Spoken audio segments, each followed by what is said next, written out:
खेड़ी सराय में हल्ला है। मिस्टर बिलाल जीती है चुनावा।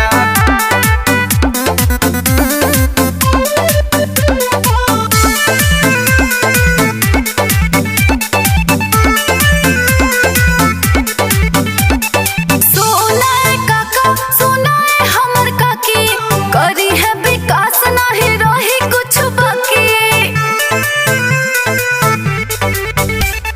सुनाए काका सुनाए हमर काकी, करी है विकास नहीं रही कुछ बाकी।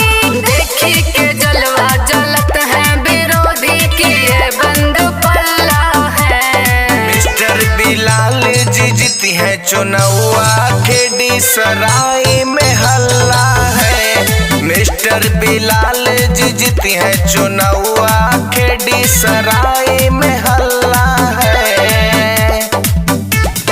खेड़ी सराय में हल्ला है।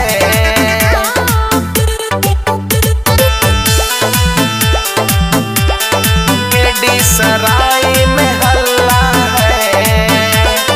बड़ी जो जरूरत दौड़ा चलाई है, आधी रात मैया फुनवा उठाई है। आधी रात मैया फुनवा उठाई है। जाति धर्म के न भेद भाव हो, भैया जी के बसरल स्वभाव हो। कौनो विरोधियन के दाव न लगे, पूरा कहत मोहल्ला है। मिस्टर बिलाल जीती है चुनावा, खेड़ी सराय में हल्ला है। मिस्टर बिलाल जीती है चुनावा, खेड़ी सराय में हल्ला है। खेड़ी सराय में हल्ला है।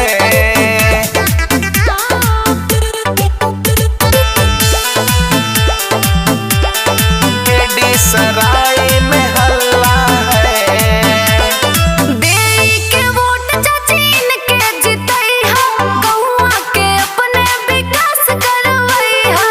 गौआ के अपने विकास करवई हा।